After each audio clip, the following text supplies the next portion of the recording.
Hello, everybody, and welcome to How Do You Cope? Today, we are here with Liann, who's going to tell us the awesomeness of how she conquered domestic violence. Thank you so much, Liann, for joining us. Yes, thank you so much for having me. Tell us a little bit about yourself and why you're here to spread hope in 2024. Yes, absolutely. So I'm a podcaster first and foremost. I'm a speaker and I'm a domestic violence advocate and survivor, like she said. And going through something that truly changed my life and almost took my life was really the reason of why I ended up starting my podcast and why I started sharing my story of giving others hope that if they've gone through something similar, there is a beautiful life that you can live after leaving.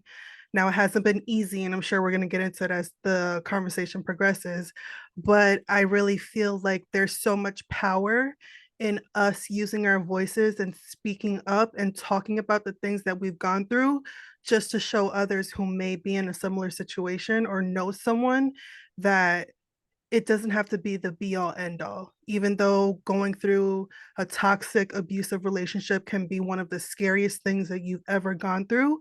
I'm speaking from experience because, like I said, it absolutely shook me to my core.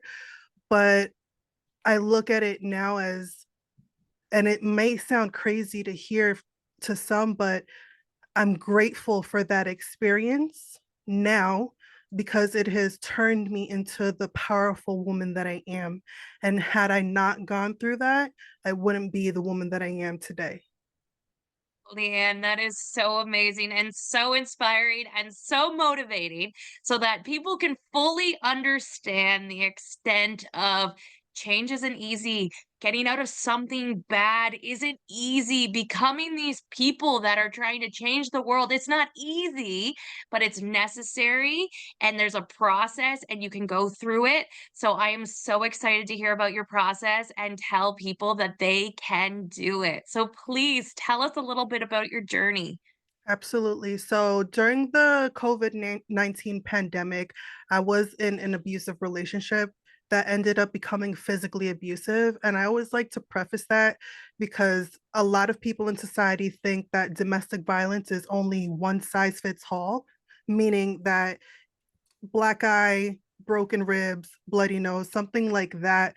But there's so many different forms of abuse that have nothing to do with it being physical. And the relationship that I was in was very short lived. It was very intense. We were only together for 10 months. But slowly, the mask that he was wearing, he couldn't pretend to be who he wasn't for so long. So the relationship, it started off as rainbows and butterflies. It was the most beautiful relationship that I ever found myself in until it wasn't, until he couldn't pretend to be this person that he really wasn't anymore.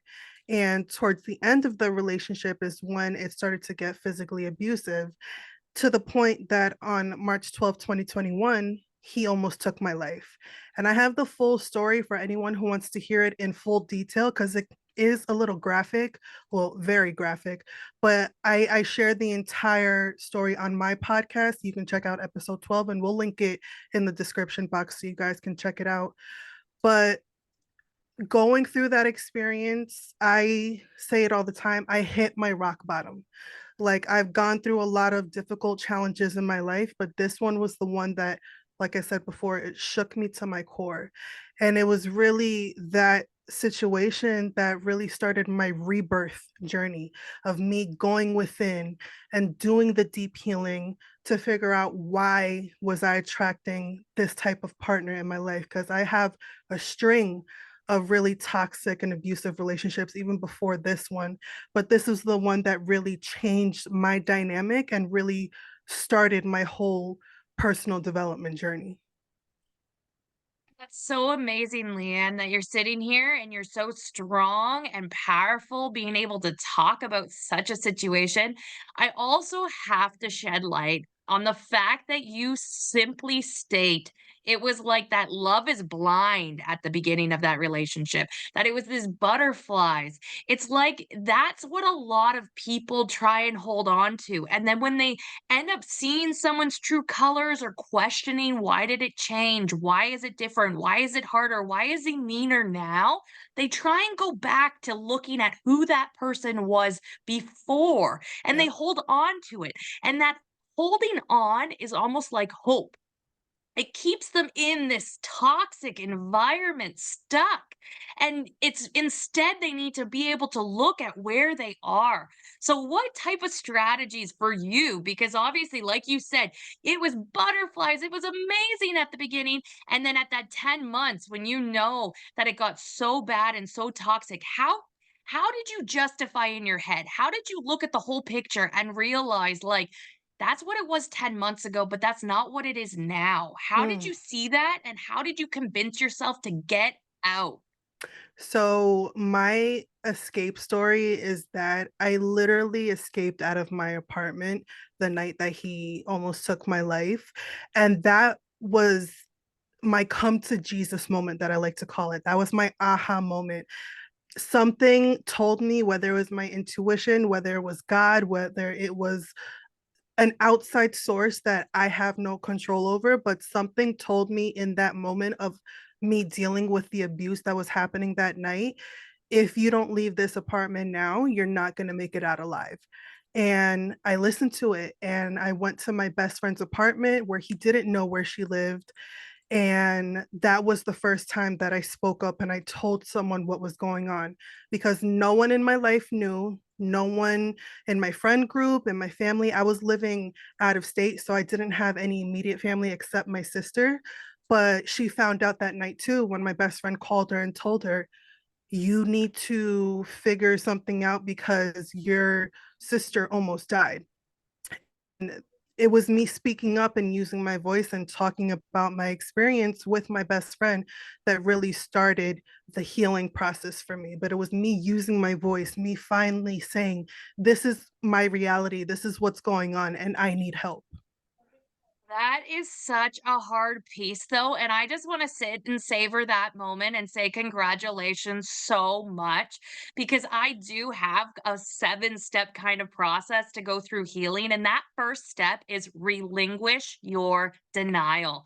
And the fact that you had the strength and you listened to that voice is literally you actively relinquishing that denial, and I am just so happy for you because there are so many people in this world right now that can't do that, that don't see it, that don't think they need it, but so many people around them say that they do. So I just wanted to congratulate you so much for being able to take that first step. And now I'm just so intrigued on what other strategies. I know you dug deep, I know you healed, and I want to hear all about it. Yes, absolutely. So, like I said, the first step was me speaking up and asking for help. And then the second step for me was relying on resources that are out there, especially for domestic violence survivors. So, what did that look like for me? I started going to therapy. I went to individual therapy and I went to group therapy because prior to me going through this experience, I didn't know anyone in my circle, in my home that ever experienced domestic violence. So, I was very naive to it.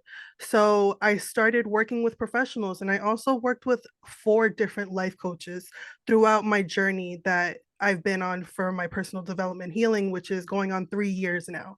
So, really leaning on support, leaning on community, leaning on my immediate family. Thank God for them. Like I said before, I was living out of state. So, I ended up having to come back home and getting away from that entire environment. But it was really me using my voice and realizing that this is something that I cannot heal from on my own. So I need to use resources that are outside to be able to help me on my journey. That's amazing. And then what kind of work were you able to do from within? So obviously you reached out to all these resources, but you do talk a lot about that self-healing and realizing that you actually probably attracted this kind of guy through patterns and looking at those toxic relationships in the past. So you saw the patterns, and then how did you change them? What did you do to get out of that habit? For me, and I talk about this so much on my podcast, taking accountability for the role that I played in these relationships truly changed my life. Now, it's not to say that I'm accepting responsibility of what the other person chose to do to me, because that's everything on them and nothing on me. But what I had to really accept and sit in my own mess, if you will, is that there was something about that was lacking within me that made me feel like this was okay for me to stay in these types of relationships. And I had to really look in the mirror and be like, you played a role in your suffering, and we need to sit in that for a minute and accept it for what it is. And then we can start to change and shift the relationship that I have with myself. I've been the type of person who's always had some sort of romantic partner in my life. And this is the first time in my life, I've been single since that end of the relationship in 2021, that I've really deep dive in getting to know Liann on her own, asking those uncomfortable questions, doing that inner shadow work that people talk about in the spirituality world, really being able to thrive on my own and learn who I am, be whole as a person by myself. And then eventually I'll be able to attract someone who's on the same level or a little bit more above me. But it's really been such a personal journey for me to really get to know who I am at my core, and why, what was it about me that I was lacking, that I was attracting those types of relationships, like no self-love, no value, no trust within myself, codependent. I was so codependent in so many relationships, but it was really accepting that and being self-aware around that.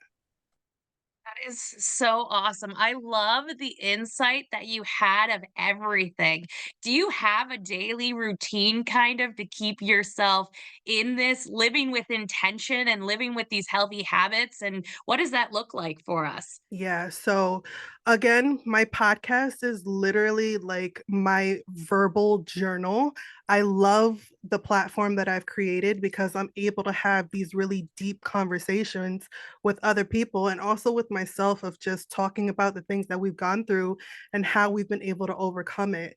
So, first and foremost, my podcast, that's my baby. I love it so much. And it's a form of therapy for me. And then another thing that really helps me, again, like I said before, community, being around people who are in the same world as me, who are on their personal development journey, who want to have these deep, meaningful conversations, and moving my body. I love going to the gym. I love lifting up heavy things and putting them back down. And that for me has been a newer source of therapy for me as well, to just be able to take back my power and, build up my strength and just know that I'm a badass and I can do this. Look at what my body can do. Just thinking about the girl that I was back in 2020 and 2021 compared to the woman that I am now. I'm just so proud of the growth. I'm just so proud of all the good things and bad things that I've gone through, because I absolutely love the person that I'm becoming today. I can't even I just have to take a moment right now because in my head, I love like the journey. I love the work. I love the process that can go like that a person can go through and their mind can go through and their body and their spirit goes through. And I'm just thinking right now, like the fact that you yourself is saying you attracted these toxic environments of these men, right? And then not only was that a like a hard start, they came at you like horribly, even more so. And I cannot imagine how that would even be more demoralizing, affect the self esteem, the trauma, like all of that that was consumed, right? And then here we go. Not only did you have to escape it, but then you had to like learn to grow like a flower again. And I'm just so proud of you, to be honest. I am, because Thank the you. work is not easy. It isn't. I'm not going to sugarcoat it. It is daily, it is intentional, it is overcoming those hard old tendencies that we tend to fall back on. But here you are, literally, like, you completely changed it and you blossomed like a flower, and it is incredible to see, and I am so happy for you, because if you can do it, and I know this from my own personal experiences, anyone really can do it. They just need to put their mind to it. It is so inspiring. It is so motivational. And Thank you. I for sure hope that you're spreading hope to someone here in 2024 as part of this campaign. Absolutely. Is there anything you would ever say to your younger self now where you are? Yes, I love this question. This is a question that I ask guests on my podcast. So for me to be able to answer it now, I love that. Such a full circle moment. But, the one thing that I would tell my younger self, the relationship that you have with yourself sets the tone for every other relationship that comes in your life. And I'm not only talking about the romantic ones, I'm talking about the ones with your family, with your friends, with your coworkers. If you don't have a solid relationship with yourself, every single one is going to suffer that comes into your life. So I would really tell my younger self to start loving on you, start getting to know who you are, and just know that you're going to be so happy once you learn what it is to truly fall in love with yourself. And that's the journey that I am on now. And there's great days and there's not so great days. I am someone who was diagnosed with post traumatic stress disorder, or PTSD. And that's very common for domestic violence survivors. So I do have flashbacks. I do have moments that I struggle. I do have moments that there's days I don't even want to get out of bed. But now I'm able to move through those feelings a lot quicker compared to before doing the work that we're talking about. So it sounds great, rainbows and butterflies and all of that. But I do want to let people know, like you said, it's not easy. And there are moments of challenge that are going to come up, but you have the opportunity and the power within you to navigate life a little bit differently, but you have to do the work. It's up to you to make the change. And of course, there's resources that you can lean on, but you have to get to that point that enough is enough. We're going to do something different.